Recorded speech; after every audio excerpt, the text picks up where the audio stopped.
नमस्कार, India voice देख रहे हैं आप और मैं हूं आपके साथ शिवम दुबे। इंडिया वॉइस के खास कार्यक्रम देवभूमि समाचार में आप सबका स्वागत है। बुलेटिन की शुरुआत करेंगे खबर देहरादून से है, जहां मुख्य सचिव राधा रतूड़ी ने ऋषिकेश का दौरा किया और यात्रा रजिस्ट्रेशन ऑफिस और ट्रांजिट कैंप पहुंचकर व्यवस्थाओं का निरीक्षण किया। साथ ही मुख्य सचिव राधा रतूड़ी ने संबंधित अधिकारियों के साथ बैठकर यात्रा को सुचारू रूप से बनाने के लिए दिशा निर्देश दिए।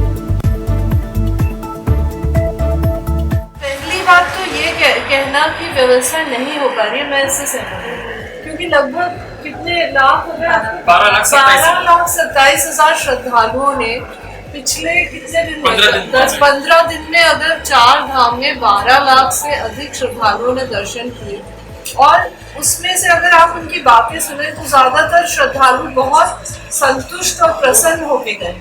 तो ये एक बहुत बड़ी यात्रा है जो उत्तराखंड के लोगों की आजीविका से भी जुड़ी हुई है। ये पूरे देश के श्रद्धालुओं की आस्था से जुड़ी हुई है और यात्रा बहुत सुचारू और बहुत अच्छे से चल रही है। उसको बेहतर बनाने के लिए हम लोग यहाँ चर्चा कर रहे हैं और मेरा अनुरोध होगा आप सबसे भी, आप भी उसमें सहयोग करें, क्योंकि नेगेटिव नैरेटिव फैलाने से किसी का कोई फायदा नहीं होता। बहुत से लोग सोशल मीडिया पे नेगेटिव रील्स डाल रहे हैं, मंदिर के सामने लोग डांस करके अपना रील और वीडियो बना के डाल रहे हैं। ये तो अच्छी बात नहीं है। जो लोग धार्मिक आस्था से जा रहे हैं उनकी आस्था को भी ठेस पहुंचती है और इस तरह की नेगेटिव बात से किसी का कोई फायदा नहीं होगा। अभी जो श्रद्धालु यहाँ रुके भी हैं उनके लिए भी भंडारा लगा हुआ है, उनके लिए अच्छी व्यवस्था है, उनको दवाइयाँ भी मिल रही, पानी भी मिल रहा है, टॉयलेट्स भी। अगली खबर हरिद्वार से है, जहां रजिस्ट्रेशन न होने के चलते पिछले कई दिनों से हरिद्वार और ऋषिकेश में फंसे हुए चारधाम यात्रियों के लिए यह बड़ी खुशखबरी है। उत्तराखंड सरकार ने ऐसे यात्रियों के रजिस्ट्रेशन कर उनको स्पेशल पास देकर चारधाम यात्रा पर भेजने की बड़ी सौगात दी है। इनमें वो यात्री शामिल हैं जो फर्जी रजिस्ट्रेशन का शिकार हो गए थे और खुद को ठगा हुआ महसूस कर रहे हैं। आज जिला प्रशासन द्वारा हरिद्वार के मेला नियंत्रण भवन ऐसे हजारों यात्रियों को पास देकर चारधाम यात्रा के लिए उनको आगे भेजा गया।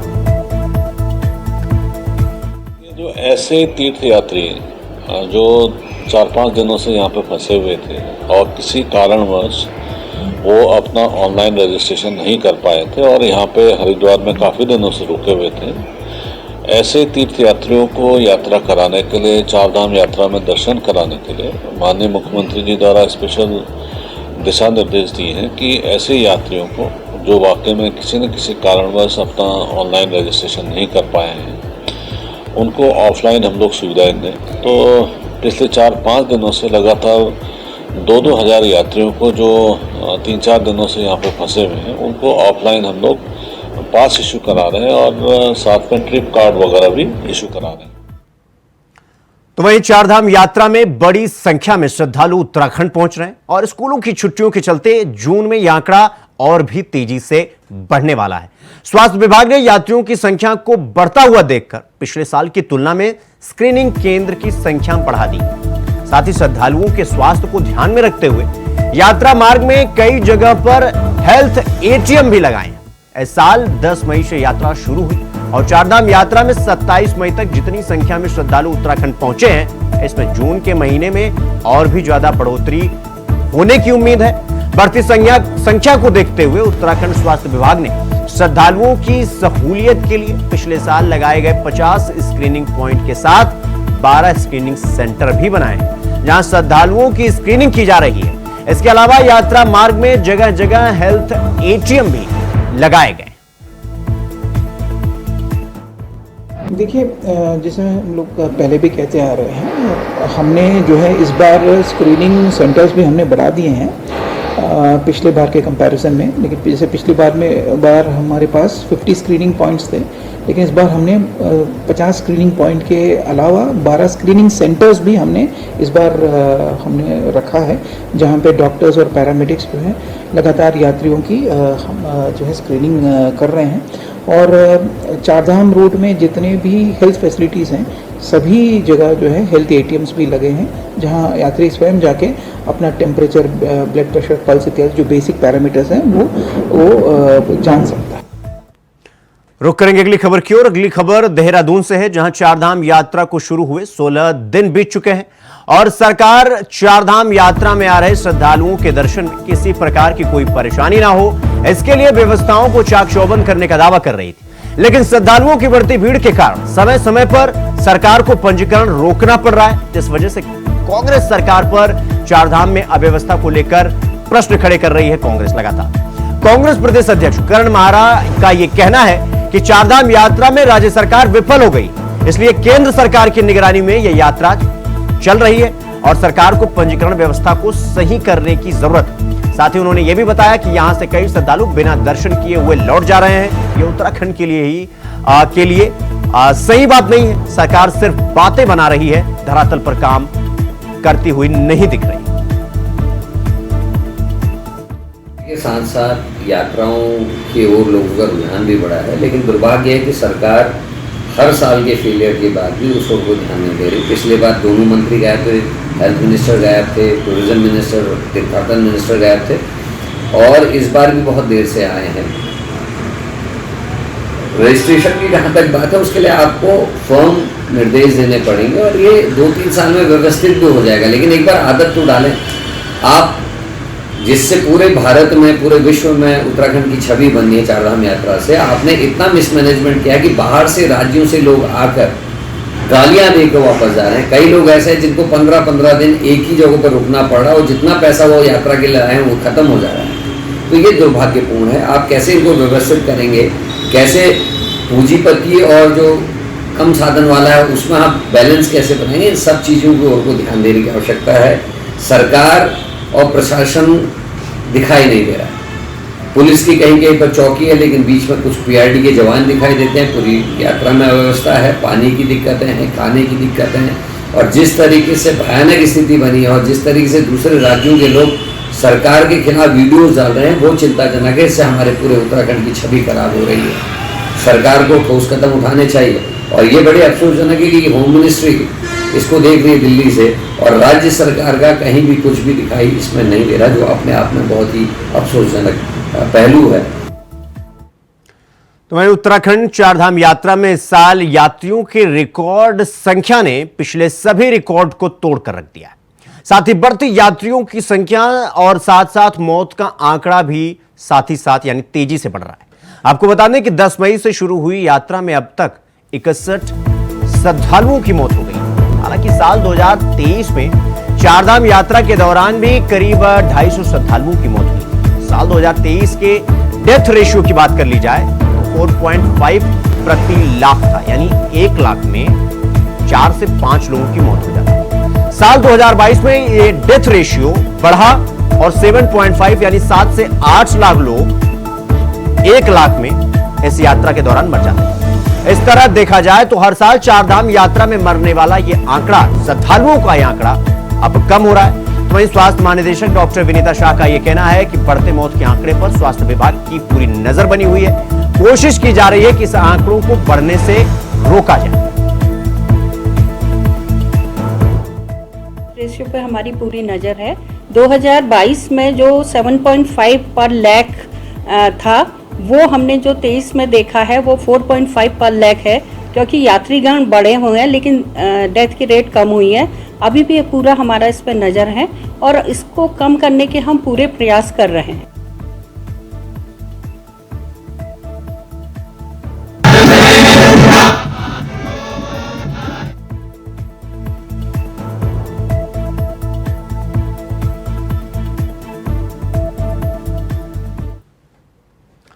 तो वहीं 4 जून को देश भर में मतगणना होने जा रहा है, जिसको लेकर उत्तराखंड पुलिस ने भी अपनी कमर कस ली है। ADG law and order AP Anshuman ने सभी जनपदों में होने वाली मतगणना के संबंध में तैयारियों की समीक्षा करने के लिए जनपद प्रभारी के साथ वीडियो कॉन्फ्रेंस के माध्यम से गोष्ठी आयोजित की, यानी बैठक आयोजित की। इस दौरान सभी जिला प्रभारी को दिशा निर्देश दिया गया कि भारत निर्वाचन आयोग के निर्देशानुसार त्रिस्तरीय सुरक्षा व्यवस्था मतगणना स्थल पर समय से कर दी जाए और मतगणना स्थल पर बैरिकेडिंग लगा दी जाए और उचित पुलिस बल सुरक्षा के लिए वहां पर नियुक्ति कर दी जाए।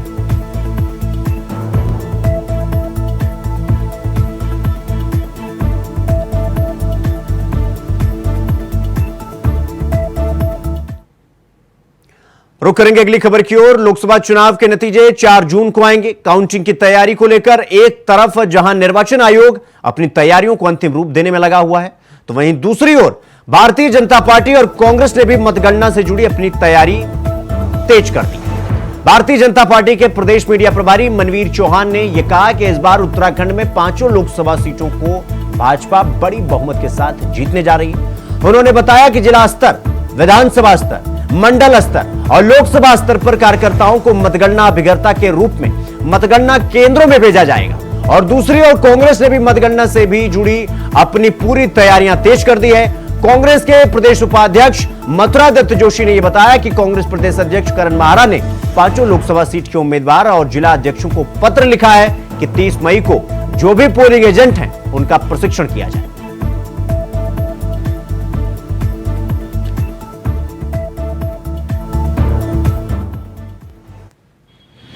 तैयार है।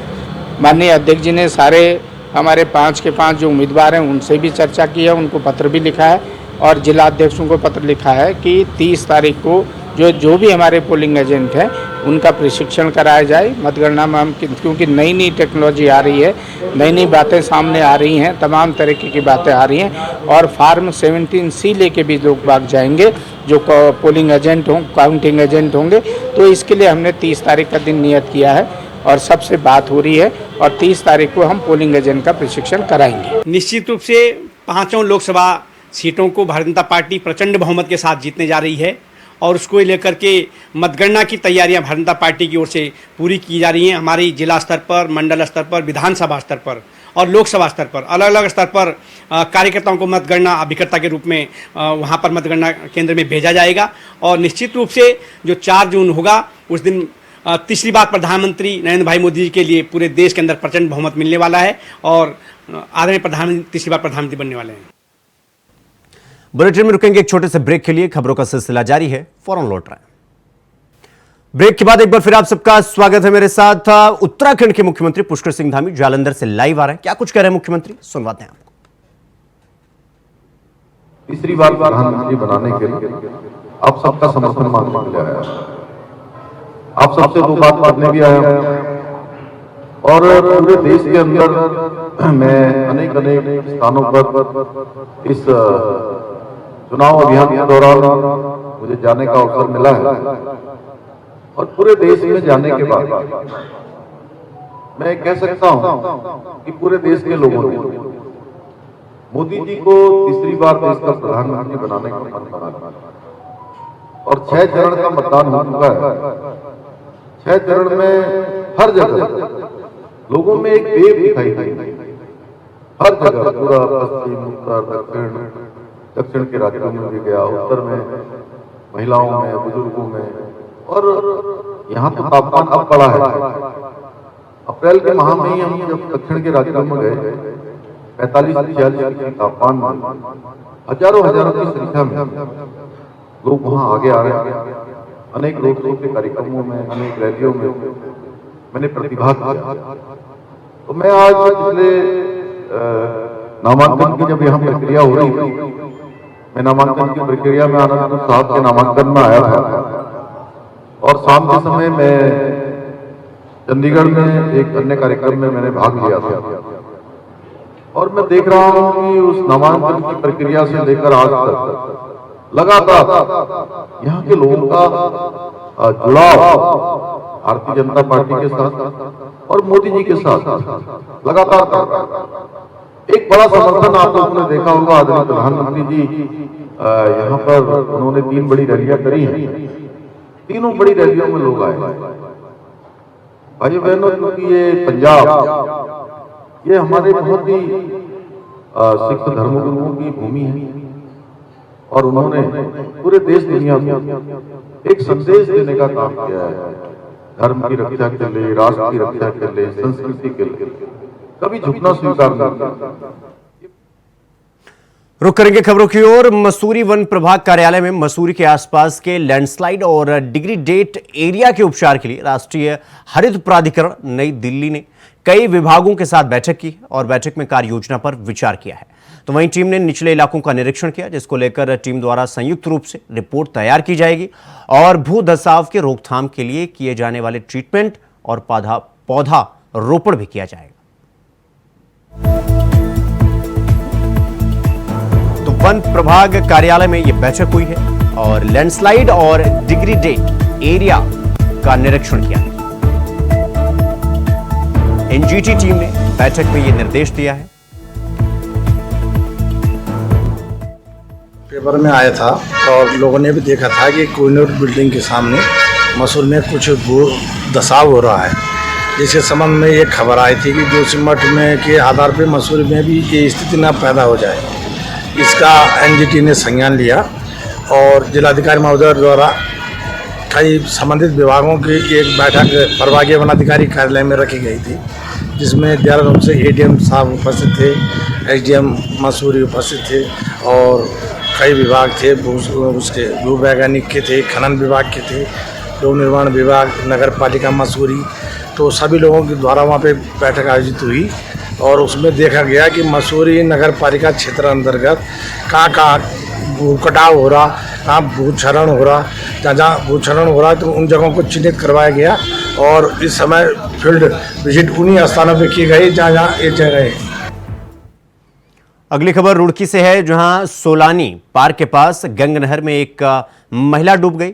लोगों के मुताबिक महिला ने खुद गंग नहर में छलांग लगाई। जानकारी में पहुंची जल पुलिस ने कड़ी मशक्कत के बाद महिला को बाहर निकाला।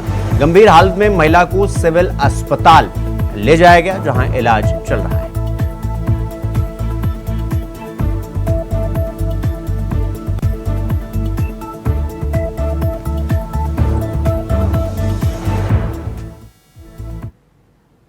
रुक करेंगे अगली खबर की ओर। हरिद्वार में अपने घर का सपना लेकर आने वालों को लगातार ठगी का शिकार बनाया जा रहा है। ताजा मामला हरिद्वार के बहादराबाद थाना क्षेत्र का है, जहां पर घर देने के नाम पर लोगों से ठगी की गई। फिलहाल ठगी के शिकार लोग इंसाफ के लिए पुलिस के चक्कर काटने पर मजबूर हैं, लेकिन पुलिस उनकी शिकायत लिखना तो दूर, सुनने को भी तैयार नहीं। ऐसे में पीड़ितों ने अब मुख्यमंत्री हेल्पलाइन में शिकायत कर इंसाफ की गुहार लगाई है। तो वहीं पीड़ित सुभाष का यह कहना है कि सैंपल फ्लैट दिखाकर उन्हें फंसाया गया और अब रजिस्ट्री के लिए वो आए तो फ्लैट अधूरा था। पीड़ितों का कहना है कि बिल्डर के द्वारा 1100 फ्लैट बनाने का दावा था।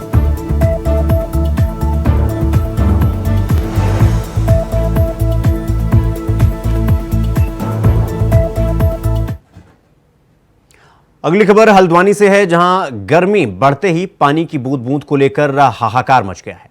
नगर निगम क्षेत्र के कई वार्डों में पानी नहीं आने से स्थानीय लोग जल संस्थान के खिलाफ लगातार प्रदर्शन कर रहे हैं। आए दिन बनभुलपुरा, गांधी नगर, राजपुरा, इंदिरा नगर सहित कई ऐसे इलाके हैं जहां लोग जल संस्थान पहुंचकर वहां पर प्रदर्शन कर रहे हैं। अधिकारी वैकल्पिक व्यवस्था करने की बात कर रहे हैं, मगर पानी की कमी के चलते विभाग के भी हाथ बंधे हुए नजर आ रहे हैं।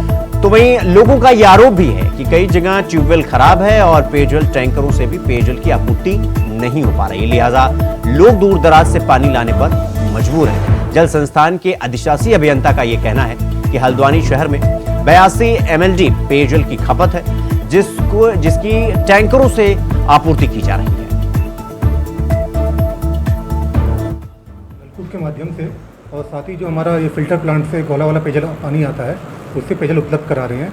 जो कुछ क्षेत्र अंतिम छोर के हैं जहाँ पर ग्रीष्म में पेयजल प्राप्त न होने की अक्सर शिकायतें प्राप्त होती हैं, और टैंकर के माध्यम से भी हम लोग वितरण करवा रहे हैं। अभी हमारा जो एक नलकूप है डम्बा डुंगा का, कुमाऊं कॉलोनी का, वो ख़राब है, तो वहाँ हम लोग 5 टैंकरों से पेयजल वितरण करा रहे हैं। और साथ ही हमने जो ये खबर आई थी कि आपका इंदिरा ये सनी बाजार क्षेत्र में कल कुछ महिलाओं ने वहाँ पर रोड ब्लॉक की थी पानी की समस्या को लेकर के, हमने वहाँ शीघ्र ही काम शुरू करवा दिया है। लटुरिया का ट्यूबवेल है वहाँ पर, उससे हम नई लाइन जोड़ रहे हैं और प्रयास कर रहे हैं वहाँ से भी पानी चल जाए। और साथ ही हमने वहाँ देखिए भीषण गर्मी है और पूरे शहर में पानी की किल्लत हो रही है। आपको पता है काठगोदाम, राजपुरा, गांधी नगर, नई बस्ती, बनभूलपुरा, इंदिरा नगर, गौजा जाली, पश्चिमी हल्द्वानी, सब जगह पानी से हाहाकार मचा हुआ है। जल संस्थान कोई ठोस कार्रवाई नहीं कर रहा है। पेयजल मंत्री मजे में मस्त हैं और जनता पानी से त्रस्त है। करोड़ों रुपए इन्होंने बर्बाद कर दिए, पैसा पानी में चला गया, लेकिन जनता को पानी नहीं मिल पाया। मैं इनसे कह देना चाहता हूँ कि आचार संहिता के चलते इस बीच जल्द से जल्द पानी की समस्या को ठीक कर दें, अन्यथा मैं जनता को लेकर के आंदोलन करूंगा, जिसका पूरा उत्तरदायित्व जल संस्थान का होगा। तो वहीं प्रदेश के पहाड़ी हिस्सों में बीते कई दिनों से छुटपुट बारिश के साथ ही मैदानी इलाकों में भी भीषण गर्मी का कहर लगातार बना हुआ है। ऐसे में फिलहाल गर्मी से निजात मिलने की उम्मीद मैदानी इलाकों में कम ही नजर आ रही है। हालांकि मौसम विभाग के मुताबिक 29 मई से प्रदेश के मैदानी हिस्सों में तापमान से निजात मिलने की संभावना मौसम विभाग जता रहा है। मौसम विभाग के निदेशक विक्रम सिंह ने यह कहा कि मैदानी इलाकों में खासकर देहरादून, हरिद्वार और उधम सिंह नगर में तापमान 40 डिग्री सेल्सियस के पार पहुंच रहा है, जिससे गर्मी का एहसास होने लगा है। हीट वेव को लेकर अब तक कोई अलर्ट नहीं है और अधिकांश हिस्सों में बारिश का अनुमान भी है, जिससे तापमान में गिरावट दर्ज होने की भी आशंका है। उत्तराखंड के लिए मौसम की बात करते हैं, आज आपकी 28 तारीख मई की हो गई है ना। और अभी तक अगर तापमान की बात करें तो सामान्य से ऊपर तो रहे हैं, 3 से 4 डिग्री तक ऊपर चल रहे हैं और मैं कहूँगा कि करीब 10-12 दिन ऐसे हो गए हैं, ठीक है। लेकिन जो हीट वेव कंडीशन है वो हमारी 17, 18, 20 तक 17 से लेकर 20 के बीच में थोड़ी बहुत रही थी मैदानी क्षेत्रों में, लेकिन उसके बाद टेम्परेचर वापस कम हुए हैं और आजकल में करीब 40 या 41 के आसपास फिर से जो है मैदानी क्षेत्रों में वो पहुँचे हैं उत्तराखंड के। तो हीट वेव का जो क्राइटेरिया है ऐसा जो अभी भी फुलफिल हमारा नहीं हो रहा है, तो 3 से 4 तक ही है। जब 4.5 से ऊपर डिपार्चर आएगा सामान्य से, तब वो कहीं हमारा जो क्राइटेरिया वो फुलफिल होगा, है ना। तो वो स्थिति नहीं है और आज कल में जो टेम्परेचर हमको 40-41 के आसपास मिल रहे हैं, तो आप देखेंगे कल से इसमें फिर से कमी होनी शुरू हो जाएगी, ठीक है। तो देवभूमि समाचार में फिलहाल अभी के लिए बस इतना ही। देश और दुनिया की तमाम खबरों को देखने के लिए देखते रहिए न्यू वॉइस। नमस्कार।